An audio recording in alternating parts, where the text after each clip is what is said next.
మీ బంగారం తాకట్టులో ఉందా? విడిపించుకోలేక ఇబ్బందులు పడుతున్నారా? అయితే మీ బంగారాన్ని వెంటనే విడిపించి కొంటాం. గణేష్ గోల్డ్.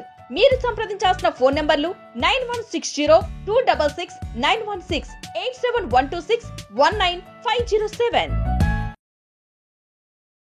శ్రీ గురుభ్యో నమః. శ్రీమాత్రే నమః. ఈ రాశి ఫలాలు ఎప్పటి వరకు అంటే దసరా వరకు ఈ రాశి ఫలాలు వ్యాలిడ్. ఇప్పుడు చెప్పేటువంటి రాశి ఫలాలు అప్ టు దసరా వరకు, అక్టోబర్ వరకు, అంటే ఆగస్టు సెప్టెంబర్ ఈ 2 monthsకి అయితే ఈ యొక్క రాశి ఫలాలు వ్యాలిడ్ ఉంటాయి. కాబట్టి చెప్పేది జాగ్రత్తగా వినండి. ఎందుకోసం అంటే గురుగ్రహం మళ్ళీ అక్టోబర్లో మారుతాడు, నవంబర్లో మారుతాడు. గురుగ్రహం మారేంత వరకు ఈ రాశి ఫలాలు వర్తిస్తాయి.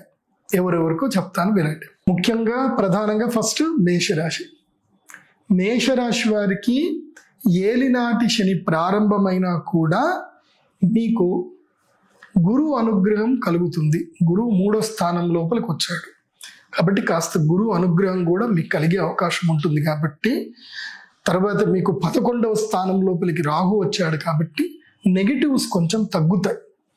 మీరు నెగిటివ్ని అట్రాక్ట్ చేయకుండా ఉంటే చాలు. మీరు నెగిటివ్ వైపు ప్రయాణం చేయకండి.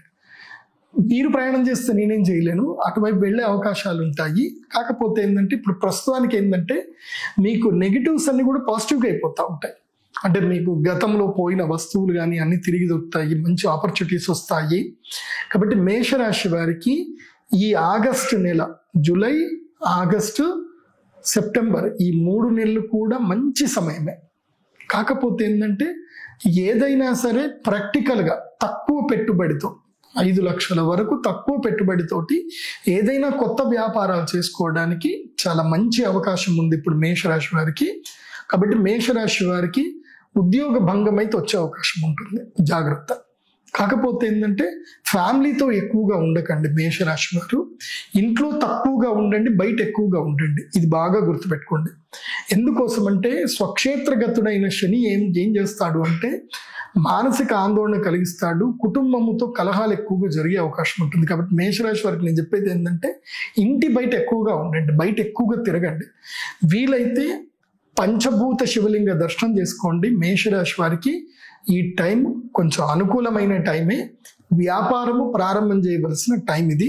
ఫ్యాబ్రికేషన్ బిజినెస్ చేయండి, వుడ్కి సంబంధించి ఏదైనా బిజినెస్ చేయండి, లేదంటే అలంకరణ వస్తువులకు సంబంధించిన వ్యాపారం చేయండి, నూనె వ్యాపారం చేయండి. ఏవి చేసినా చక్కగా కలిసి వచ్చే అవకాశం ఉంటుంది కాబట్టి చేయండి. అప్పు మాత్రం అంటే తాహతకు మించిన అప్పు అయితే చేయకండి. మాక్సిమం 80 పైసల నుంచి రూపాయి వడ్డీ, అంతకు మించి ఎక్కువ వడ్డీ ఉండే అప్పు మాత్రం చేయకూడదు. కానీ చక్రవడ్డీ అయ్యే అవకాశం ఉంటుంది కాబట్టి ఎక్కువగా అప్పు చేయకండి. మీ లిమిట్ ఎంత ఉందో, మీరు ఎంత సంపాదిస్తారో ఆ సంపాదనలో మీరు ప్రతి నెల ఒక 20% మాత్రమే ఈఎంఐ కట్టుకునేంత ఉంటే ఎంత మాత్రమే అప్పు చేయండి. అంతకుమించి ఎక్కువ చేయకండి. ఎట్లయినా అప్పు అయితే అవుతుంది మేషరాశి వారికి. ఇది మీరు ఫాలో అవ్వండి. ఇంకోటి ఏంటంటే ధనత్రయోదశి రాబోతుంది కాబట్టి మేషరాశి వారు సిద్ధంగా ఉండండి ధనత్రయోదశి కోసం అని చెప్పి. మహాలక్ష్మి యాగం చేసుకుంటే గనక ఉపశమనం ఉండే అవకాశం ఉంటుంది. కాబట్టి అక్టోబర్ 18 ధనత్రయోదశికి మేషరాశి వారు సిద్ధంగా ఉండండి. సో మేషరాశి వారు తప్పకుండా కృష్ణ అంగారమాల, కృష్ణ స్ఫటికమాల అంటారు, ఇది తప్పకుండా మెడలో ధరించండి. ఎలాంటి నెగిటివ్ మిమ్మల్ని అట్రాక్ట్ చెయ్యదు. ఇప్పుడు నెగిటివ్ అట్రాక్ట్ చేసే టైం కాబట్టి మేషరాశి వారందరూ కూడా కృష్ణ స్ఫటికమాలను 7.5 సంవత్సరాలు మీ మెడలో ధరించి ఉండాలి. ఒక్కసారి తీసుకుంటే చాలు, 7.5 సంవత్సరాలకి కృష్ణ స్ఫటికమాల మీకు ఉపయోగపడుతుంది. కాబట్టి మేషరాశి వారు ఇది మిస్ చేసుకోవద్దు. తప్పకుండా కృష్ణ స్ఫటికమాల ధరించండి. తప్పకుండా వెంకటేశ్వర స్వామి, సంవత్సరానికి ఒకసారి కలియుగ ప్రత్యక్ష దైవము శ్రీ వెంకటేశ్వర స్వామి వారికి కాలినడకన వెళ్లే ప్రయత్నం చేయండి, అంత మేలు జరుగుతుంది. శ్రీ విశ్వావసునామ సంవత్సరములో చంద్రగ్రహణం ప్రత్యేకంగా ఒక్కసారి మాత్రమే, అంటే మన హిందూ క్యాలెండర్ ప్రకారం చూసుకుంటే 2 సంవత్సరాలు, జనరల్ క్యాలెండర్ ప్రకారం చూసుకుంటే మాత్రం ఒక్కసారి. దక్షిణాయన పుణ్యకాలములో ఈ యొక్క చంద్రగ్రహణం రాబోతుంది. దక్షిణాయనములో చంద్రగ్రహణం రావడం వల్ల ఒక మంచి బెనిఫిట్ ఉంటుంది. దక్షిణాయనములో దేవతలు ప్రధాన కాలము అంటారు. సూర్యుడు మనకి ఎనర్జీని ఇచ్చేటువంటి కాలం. ప్రధాన కాలములో చంద్రగ్రహణం సంభవించినప్పుడు ఎవరైతే గనక ఈ చంద్రగ్రహణము జరిగేటువంటి కాలములో చంద్ర అమృత సిద్ధి తంత్రం అనేటువంటి ఒక యాగం ఉంటుంది. చంద్రామృత సిద్ధి తంత్ర యాగానికి ఎవరైతే గనక పార్టిసిపేట్ చేస్తారో వాళ్ళకి భగవంతుడైనటువంటి సూర్యనారాయణుడు కుబేరుడు అనుగ్రహిస్తాడు. ఎందుకోసమంటే చంద్రగ్రహణం ఏర్పడినప్పుడు ఈ భూమి లోపల ఎన్నో అరిష్టాలు జరుగుతాయి. మీకు అందరికీ బాగా తెలిసిన విషయమే, నేను మళ్ళీ చెప్పాల్సిన అవసరం లేదు. గ్రహణము పర్వకాలము అంటారు. పర్వకాలం అంటే ఏమిటి అంటే అత్యంత శ్రేష్టమైనటువంటి పుణ్యకాలము.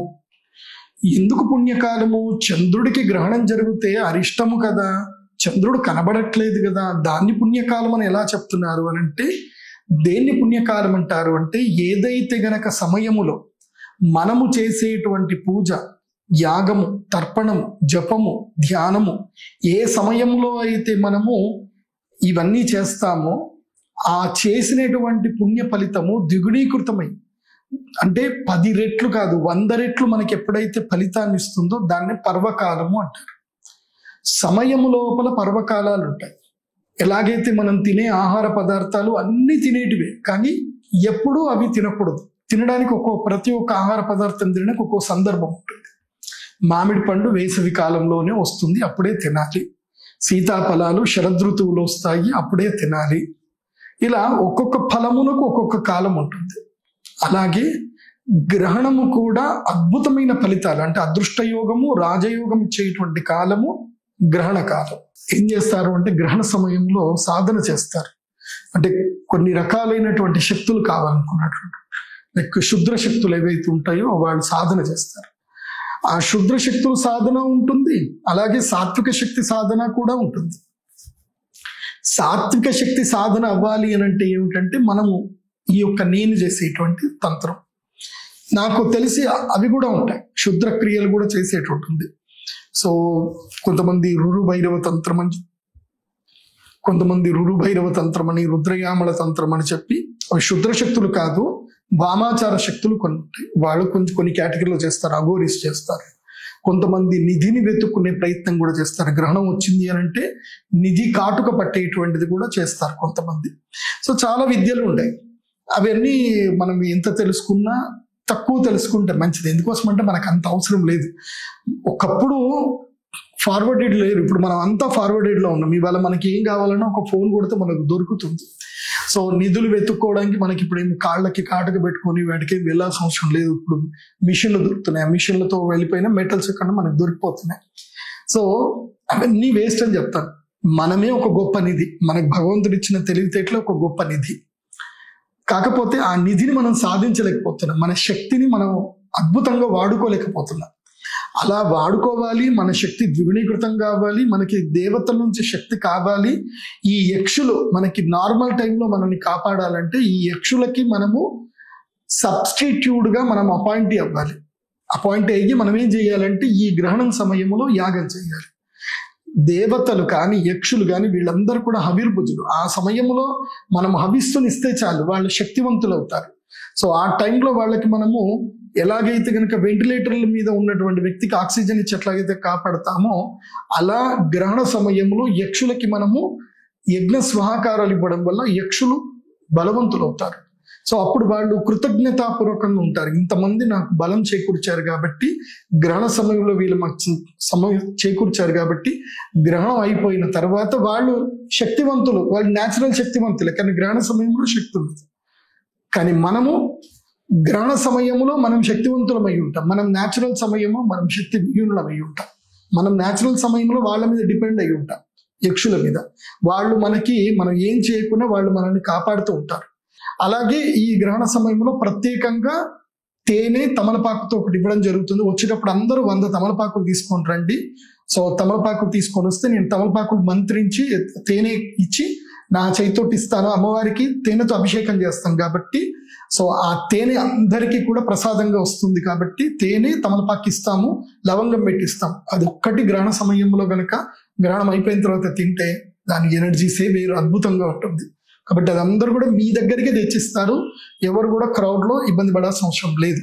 సో ఇది చంద్రగ్రహణానికి సంబంధించిన వివరణ. సర్వే జనా సుఖినో భవంతు. శ్రీమాత్రే నమః.